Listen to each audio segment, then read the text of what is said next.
Good day, everyone.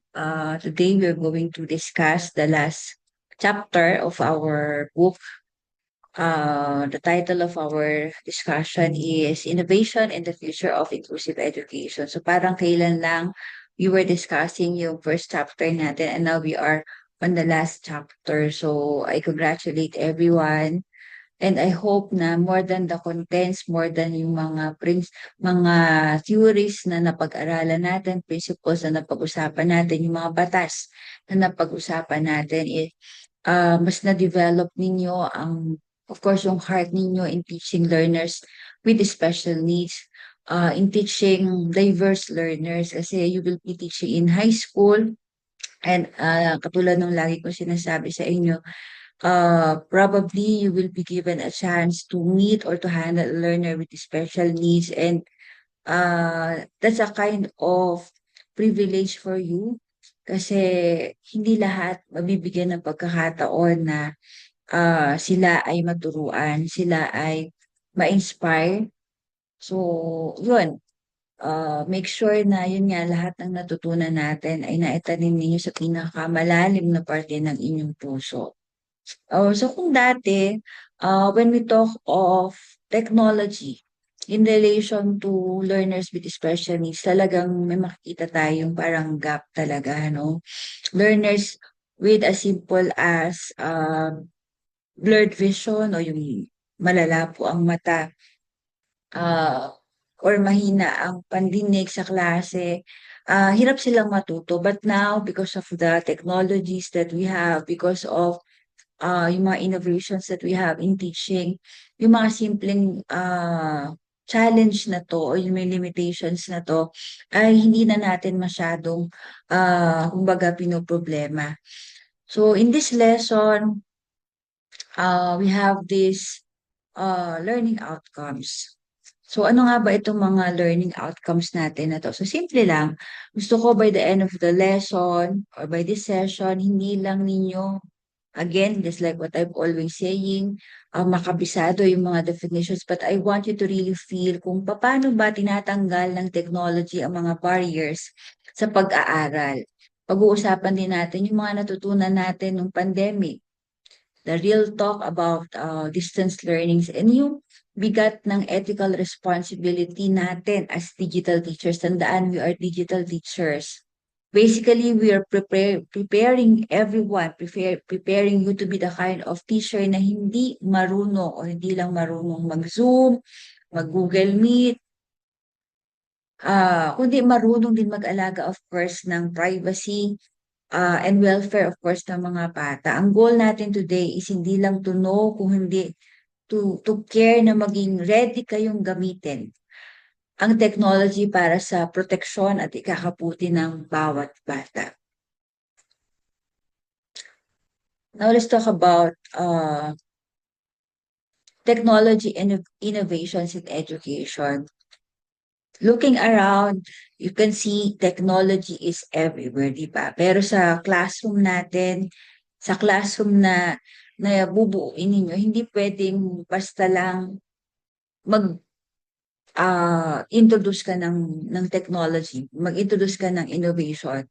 It has to be intentional. Ano ibig sabihin ng intentional? Na-discuss na natin ang UDL before. So we know that what is essential for some is actually good for all. Isipin nyo na yung closed captions sa Netflix, yan. Siguro nagde-Netflix naman kayo or ibang mga, ano ba tawag doon? Sites for series or movies. Ang mga yan, create para sa mga deaf originally. Pero ngayon, nagagamit na din natin at mas naiintindihan natin yung pinapanood. That's the goal here. Use technology to give our students multiple ways to learn and express themselves. Again, the word is multiple ways. It's about giving them the voice, literally and figuratively. tandaan natin na ang tamang technology ay hindi parang ginagawang special ang bata. Yun lagi yung sinasabi ko sa inyo, no? Kundi ginagawa nito accessible ang mundo para sa kanila. Just like what I said before, ang mundo kasi natin actually is not uh, built or tailored para sa mga special needs at this moment. But we're going there. I hope so. Ano na, we're going towards that I should say achievement, ano, it's a big achievement if time will come na learners with special needs will feel less handicapped. So, um, the next is um, intelligence or AI, artificial intelligence and adaptive learning. Let's talk about AI. So, alam ko, everyone is using it. We teachers, we are using it. And it's something na talagang pinag-uusapan ngayon. But for our students na may mga special needs, AI is like a superpower for them. That's the pros and one of the pros, meaning yun yung isa sa mga advantages. Kasi mas nagiging accessible sa kanila ang lahat. Um, Meron tayong mga voice-to-text tools, ayan, or text-to-speech na mga apps katulad nga nung nakikita nyo na yan sa screen. Pero always remember na we should be careful, mag-ingat tayo. Because studies showed na may mga risk ng thinking gap. Kasi baka si AI na lang yung gumaganap nung lahat. Tandaan natin, ano? Hindi na nag-iisip yung bata, hindi na nag-iisip yung learners. At syempre, dapat instill talaga natin sa kanila as their teachers, we are their model na uh, mas mainam pa din to learn on their own because dun nagkakaroon ng tinatawag natin na meaningful learning. But this AI and adaptive learning mga tools natin, these are very helpful for them. Bilang kayo ay mga future teachers, there will come a time siguro na mas madami ng mga apps na madi-develop for them or mga ways para mas ma-filter natin or kumbaga makritik talaga natin yung mga output nila in a way na ma-identify natin yung authenticity ng kanilang mga output. So we have the next one.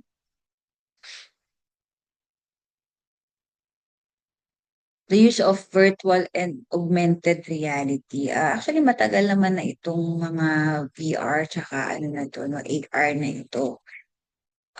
But usually, ginagamit siya ng mga ano yun, online gamers. Ano. But in the classroom, it can be utilized. Sino na sa inyo ang nakasubok na ng VR?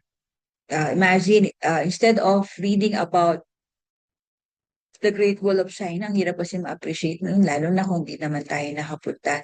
Ngayon, isusuot lang ng bata yung headset, nandun na siya. For our students, for example, ano, yung mga may ASD or nasa spectrum, useful din ito as a social story tool.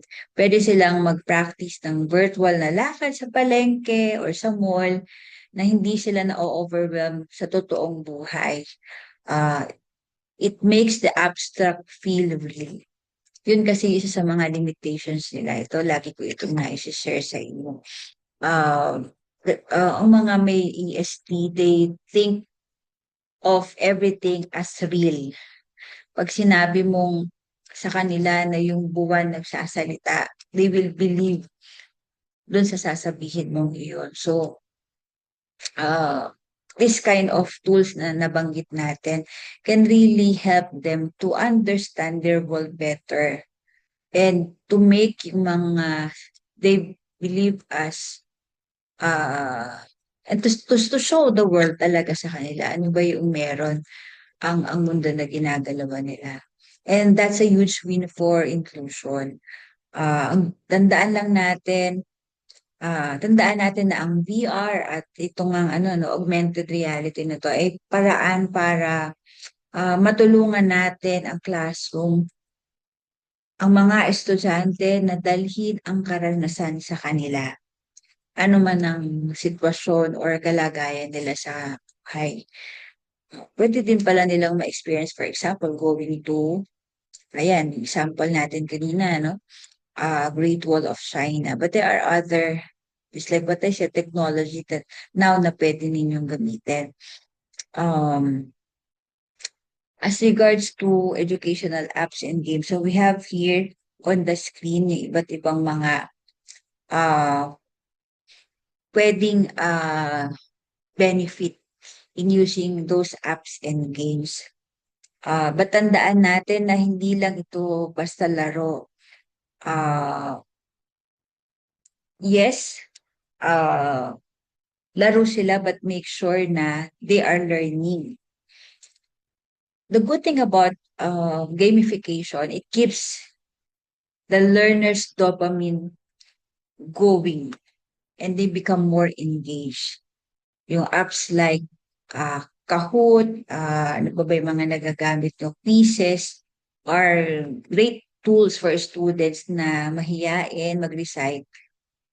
Pero competitive pala sa laro. Ano? For this, for those with intellectual disabilities, we use visual schedule app to help them follow tasks na discuss ko sa inyo dati, especially those with learners with ADHD and ASD. Yun yung isa sa mga parang struggle nila at first, yung pagsunod sa mga sa task or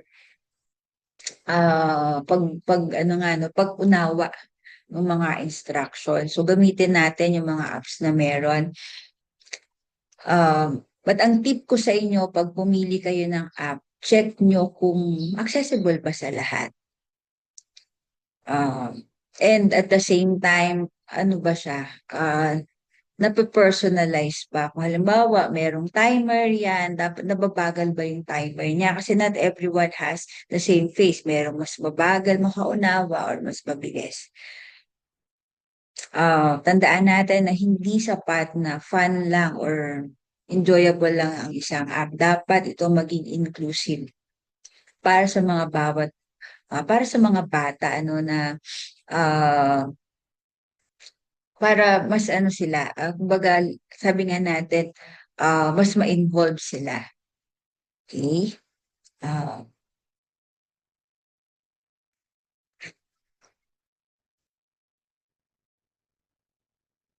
how to make online learning accessible? Uh, for learners, for example, with communication or language disorders, uh, for example, those with dyslexia, no? Ah, ano ba dapat yung mga materials na i-design natin sa kanila? And even for those learners na wala naman silang mga disorders such as those, simple lang. Simple as yung paggamit mo ng tamang font style, font size, ayan, sa PowerPoint mo.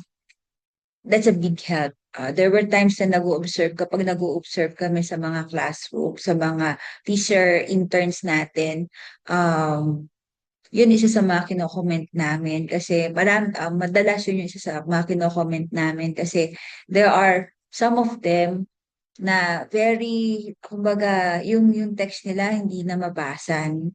And as we all know, di naman lahat ng learners din ay malinaw ang mata. So, how about those yung mga nasa likod ng klase? Ah, tandaan natin, hindi natin ito i-consider na extra effort. Ano? Kung hindi, ah, let us think na it's a sign na tayo talaga ay isang mabuting guro na ang iniisip lang ay lahat ng paraan para matulungan yung mga estudyante natin, yung mga nagbabasa, yan, yung mga simple as even na example ko nga na yun. In the Philippines naman, there is what we call digital divide. ah, kumbaga, reality check natin. Ano,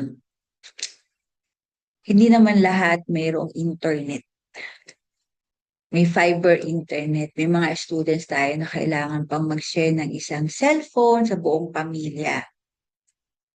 So, we practice, uh, merong akong nabasa ang tawag doon, low bandwidth pedagogy na imbes na 1 gigabyte na video, baka pwedeng voice notes na lang.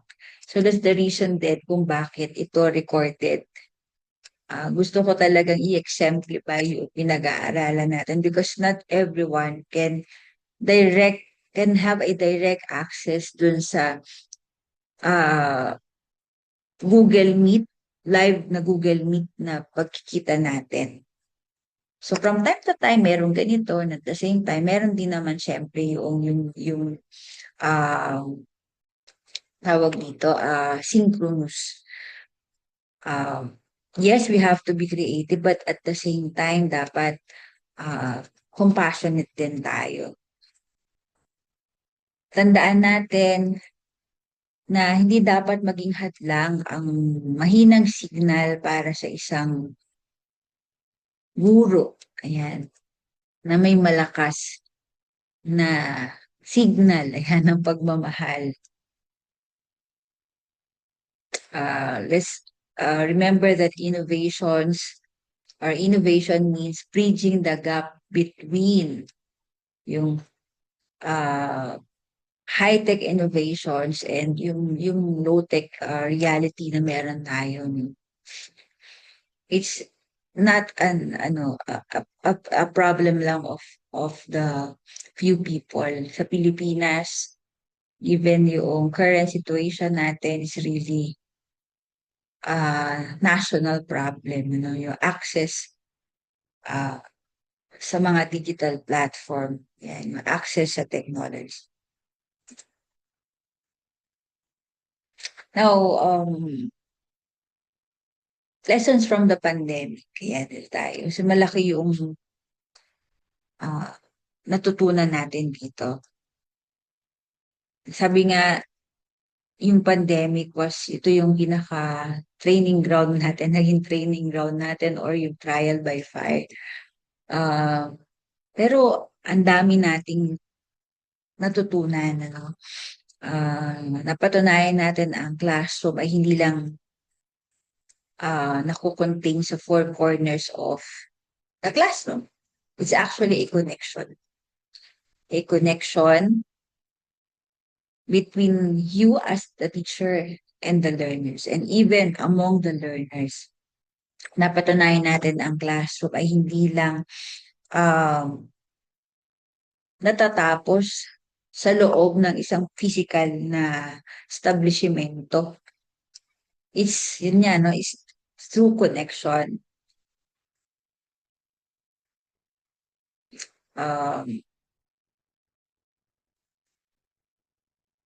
Let's just be, kumbaga, more flexible. Ngayon sa panahon na to, yung pandemic itinuro sa atin na hindi ba parang hindi option na maging flexible. Flexibility is not an option but rather a necessity na for everyone. As you can see, yung university natin, yung time na nire-record ko itong video na to, sa time na meron tayong crisis situation because of the war na currently existing, yung pagtaas ng fuel. But the university, the Commission on Higher Education, have parang find ways para kahit papano malesen yung burden, hindi lamang of course ng mga teachers, but more so the students. Kasi alam natin na lahat tumaas, lahat nagmahal. Minahalan na nila lahat. Ikaw na lang ang hindi minahal. So, kaya tayo ay nagkaroon ulit ng ganitong klase ng modality, But we hope and pray na this will end. Kasi ah, honestly, much better pa din ang ang face-to-face.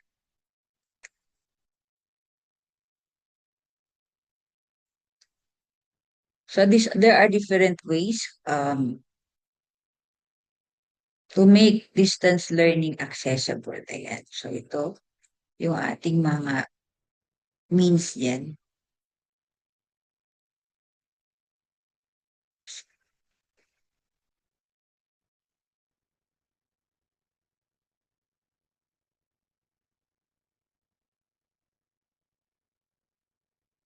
Okay. So we have, yan, of course, provide clear instructions, recorded lessons. Yan. So that's why, just like what I told you a while ago, that's the reason why we're having this multiple formats. So pwedeng audio, text, and visual formats to reach different learners and provide regular, sabi dyan, opportunities to support and connect with students. Regular check-ins are important. Ibig sabihin ng regular check-ins? Um, yung kumustahin ba? Yan. Hindi naka-attend sa klase, huwag kang magalit. Baka di na naman umattend. Online na nga lang. Online na nga lang, baka kasi walang pang-load. Ayan. Or mahina ang signal nila. Okay, so, nandun yung, again, yung puso na naman. Ano. And then, yan, we mentioned clear instructions. Remember natin, gamitin natin yung, ano, no, acronym na KISS. To make distance learning work, let's make use of the acronym KISS. Ano ibig sabihin ng KISS? Keep it simple and structured.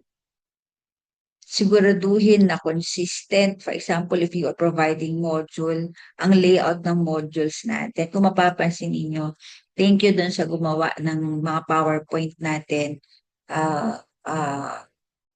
Very clear sila and organized. Ano. So, ganun din sa pag-provide ng lesson. Halimbawa na lang sa ganitong klase ng modality, yung mga synchronous or asynchronous class natin. Yun, just like what I said kanina, hindi kailangang maging laging live. Record your sessions para mapanood ng mga estudyante kapag malakas na yung signal or kapag may kuryente na or kapag may pang-load na. Always remember, in distance learning, simplicity is the key. Yun lang. Simplicity is the key.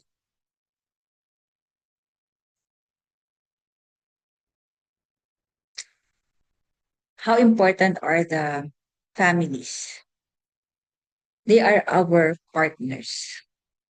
Nung pandemic, naging co-teacher ng mga faculty, ng mga teachers ang nanay niyo. Anong grade level ba kayo doon? Ang mga magulang naging co-teachers namin. Especially in basic ed, yung mga learners with special needs. So, anong pinaka-ano natin dito, natutunan natin dito? That families, especially the parents, the caregivers, are our partners. We have to partner with them. And remember that not all parents, not all the families of your students can afford, halimbawa na lang, to provide their children with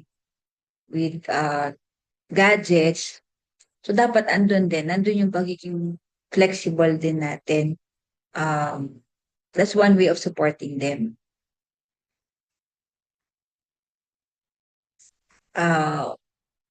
It's a two-way, kind of two-way relationship, tandaan natin. We support them and at the same time, if the parents see na the teachers are very tawag dito, very accommodating dun sa mga queries nila, dun sa mga, ah, yun nga, katanungan nila, ah, they, if the teachers, ah, are providing yung kumbaga dapat na support na natatanggap nila. Itong mga parents na 'to, mahihiya sila na hindi, to go hand in hand with the teachers, to help the teachers, of course ano nga 'no, support yung mga anak nila.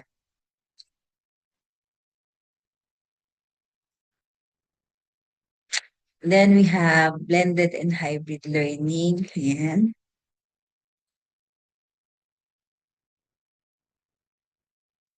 Ito na nga yun. So we have face-to-face at saka, the opposite. Ano ang ano natin dito? Ano ang itinuturo sa atin, na 'to, na, we should not stick to, uh, the traditional. And yun nga, yun din naman yung natutunan natin sa experience natin during pandemic, ano. Tandaan natin na ang blended learning dito, ito na yung tinatawag na yung best of both, worlds na, ah, para mas maging flexible tayo. Blended learning meaning to say, depende dun sa pangangailangan. Depende dun sa need. Then we have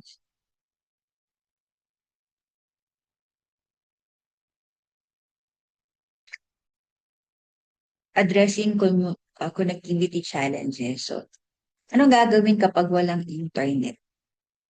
So, we can turn to offline mode. So, as simple as teaching the learners how to save files, how to save, uh, yung mga soft copy nga ng mga, or download yung mga modules na pino-provide nyo. It can help them so that, later on, if this problem arises, if this kind of problem arises, yung kumbaga, poor internet connection, uh, hindi ito magiging hadlang or hindi mag-stop yung learning. Ah, Tandaan natin na wag natin hayaan na yung connection sa Wi-Fi ang magde-determine kung sino lang yung matututo sa klase. Dapat ano, mas maging madiskarte tayo. Just like nung pandemic, College of Education, we were able to distribute hundreds, if not thousands of modules to, uh, different, barangays. Ayan, punta kami sa mga iba't ibang barangay or even kaming mga teachers, halimbawa nala ako, I'm from this, barangay.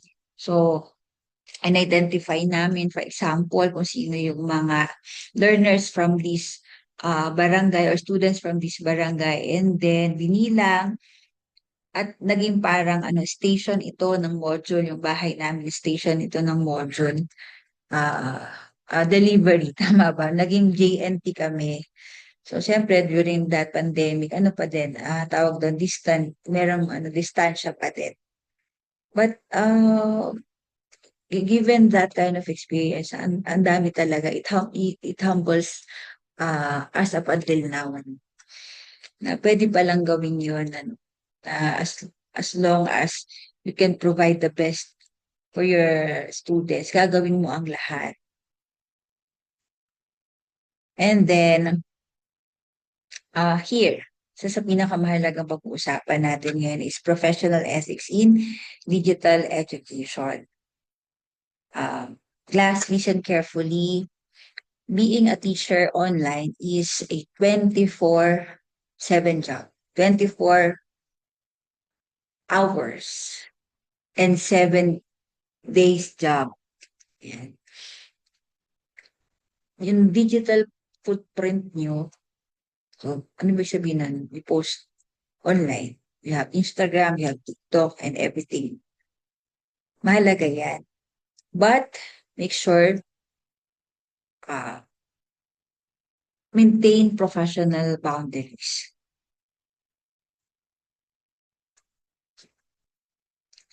Uh, Teach also your learners to be ethical. That's why when we use the digital platforms such as this, meron tayong mga ethical considerations, mga rules to be followed. And one thing na you need to understand, yes, we don't want to put ourselves in this parang ano lang situation or in this sabi nga in this box na teacher ako so ito lang yung dapat kong ikilos. Hindi naman gano'n. Kumbaga, we do not want to be put in that kind of ano parang ano situation. But remember, whenever you post something, whenever you send a message, remember that you are the digital model of your learner.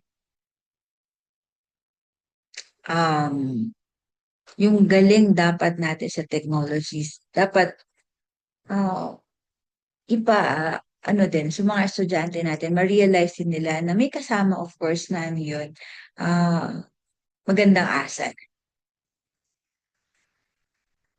And as teachers, we are the digital compass na sinusundan ng mga estudyante natin. You will become teachers in high school. So sometimes I see, that's why when I see FB posts of some of my students before who are now teachers na talagang medyo parang inappropriate talagang nalulungkot ako kasi iniisip ko na these posts can be seen by their students. Hindi man yung estudyante nila, but by other people. And yes, sabihin na natin we have the freedom, but make sure na we use that freedom. Sabi nga, no, uh, freedom comes with responsibility yan. Yung pagpo-post ng mga rants natin sa mga parents, na wag natin ginagawa yun sa mga estudyante. It will give a strong impact talaga. No? It will leave a strong impact dun sa mga estudyante. So dito nakalagay naman yung mga key considerations natin when we talk about confidentiality and privacy. In this age of screenshots, ayan. May resibo ako, ayan. Privacy is fragile. Hindi na parang ang hirap mo ng no, ang hirap mo na talaga magkaroon ng privacy. So, nagsisimula naman yan sa no, sa classroom para maiwasan yan. At the very beginning pa lang of the class, make sure na to lay down na mga policies nyo, mga rules and regulations nyo when it comes to the use of uh, uh, digital platform or when it comes to the use of ayun nga yung mga Zoom meetings na yan, online meetings na yan. Kasi it's something that we cannot control talaga naman kasi ano kung guys, one click away lang, pwede ka nang mapahiya, pwede ka nang babasagan ng kung ano. So, nandun talaga sa ating mga teachers, kung paano natin, ida-direct yung mga learners natin when it comes to the use of this, technology. And then, ayan, so we have your cultural respect and competence. So we have your mindful communication. Be thoughtful about words. Sometimes ako nagiging mabiro ako and minsan hindi mo maiwasan talaga na baka may na-offend ka. So ako at the end of my class talaga, if I think na meron akong nagawa ka na I personally would apologize. Or wag na sana umabot doon. So guilty si ma'am doon. So may mga instance na gano'n. Pero he should not be remember na hindi na dapat nangyayari yun inside the classroom, inclusive approaches. So design lessons that honor and reflect the cultural background of all the students. Let's avoid yung mga term or paggamit, for example, na lang ng mga term na uh, associated, for example, with a certain religious group. Ayan. Kasi you do not know if one of your students belong, ayan, pala dun sa religious group na yon or dun sa group na binansagan mo. Ayan.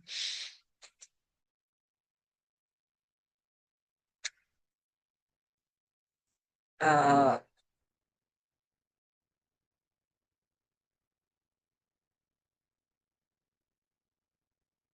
so, ayan.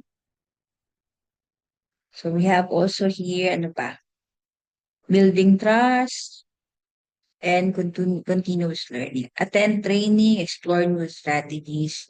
Huwag tayong hihinto sa pagkakatuto. You have selected this path, teaching. And in teaching, yes, you are the teacher. But remember that learning in teaching is a continuous process. It will not end kapag graduate kayo. Actually, mas mabigat pa yung challenge once na kayo ay graduate na and nagtuturo na. Okay?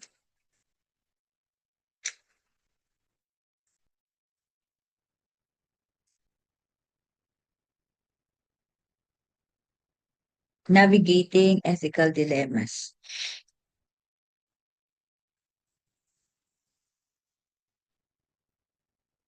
O darating yung time na, wag naman sana, pero mahaharap kayo sa mga dilemma such as, ayan, cyberbullying, ayan, or cheating gamit, for example, na lang ang AI. So, paano i-handle yun?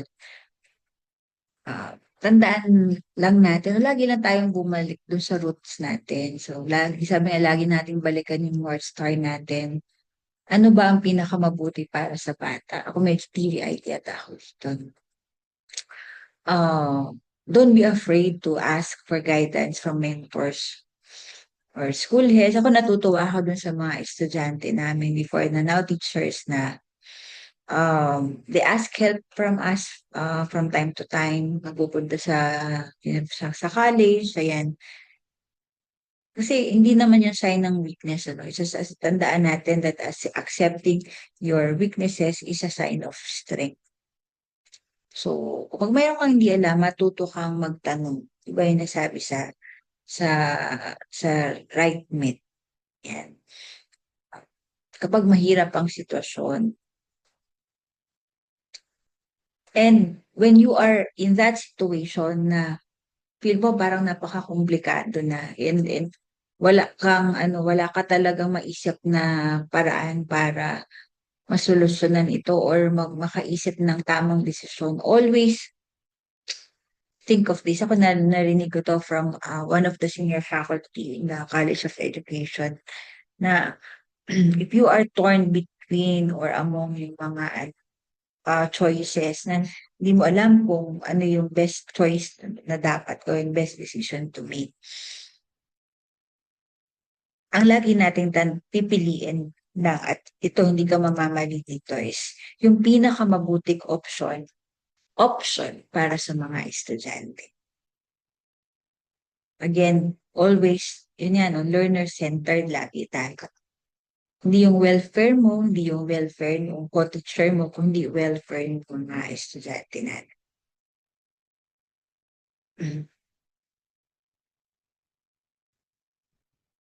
So these are we have mentioned some of the challenges na prior pa to this discussion dito sa ating bansa. But let's not focus always dun sa challenges. Tandaan natin, meron na tayong Inclusive Education Act or yung R811-655 or 650. Kumbaga ano na siya, it's a big leap na para sa atin, sa educational system natin. Pero ang challenge is yung actual implementation. Yung budget, ayan, lalo na ngayon, ano, kung saan napupunta ang budget, yung training, at of course, yung pag-break noong ano, nung stigma ng society natin. Kasi up until now, kumbaga, we still hear words, inappropriate words, comments, uh, para dun sa mga learners with special needs. So, ano yung dapat natin, dapat natin isipin? Ano yung, sometimes yung help na hindi naman kailangan, grandiose or grandioso yung tulong na ibibigay. As simple as creating a welcoming classroom lang for the learners with special needs na pinipili ang inclusion, doon nagsisimula yung tunay na pagbabago. Um, yes, katulad na sinabi ko kanina na it's a big leap for us na tayo ay meron ng RA 11650. Pero tandaan natin, hindi doon nagsisimula. Hindi doon matatapos rather. Kundi dapat, yun na, bigyan natin lagi ng space or ng puwang talaga yung mga learners natin sa classroom natin. Regardless if they have special needs or not. Or yun nga, pas lalo kung sila ay may special needs.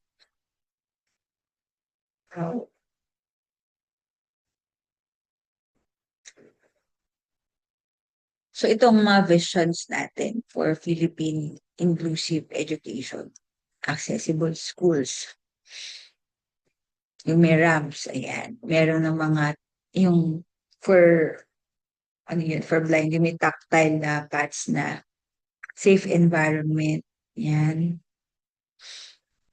Learning that is flexible and responsive to the needs of the learners. Teachers that are confident at may suporta. Sa totoo lang, yes, there are so many trainings na conducted na ina-attendan lagi ng mga teachers. But as regards to handling learners with special needs in an inclusive classroom, yun yung isa sa mga, kumbaga, challenges pa or hindi pa nadudwell talaga or nadudwell na kaya lang hindi pa ganun um, ka, ka, kadami. So, kailangan maging confident ang mga teachers. And that confidence can be gained through provisions of the government of these trainings and support. Yan. Pag-provide not only ng trainings but also yung enough facilities. So, financial resources nila kasi and support of other organizations yun. Kasi actually hindi kakayanin ng ng DepEd lang yan. So we need support from even from private institutions. Like such as in provision ng mga diagnostic tests, for example, for the learners with special needs. That would make the work of the teachers kumbaga mas maging madali and at the same time yun nga mas magsa-thrive sila. And then yan, connected families. Families are connected partners in the educational journey of their children. Every voice matters. So what is your role in creating change? Lagi nating tandaan na ikaw, ako, part tayo ng magiging future ng ating mga estudyante. Regardless if they have limitations or not. And that inclusion is not just a policy. Hindi lang siya nasusulat sa RA 11650. It's a daily practice in the classroom. Simple as choosing fairness and being innovative and creative in class. Ma'am, wala pa po kaming mga, kasi if you are already teacher, wala po kaming pondo. Wala po namang pong facilities, wala po kaming mga multi-sensory toys, for example, na or instructional materials that we can provide to our learners, yes, those can become hindrance. But sa teacher na mayroong puso talaga for these learners, gagawa at gagawa tayo ng paraan. It can become very, that's why there's a need for yung tinatawag natin na creativity. Yes, there is technology, but what if nga meron na tayong tinatawag na digital cafe.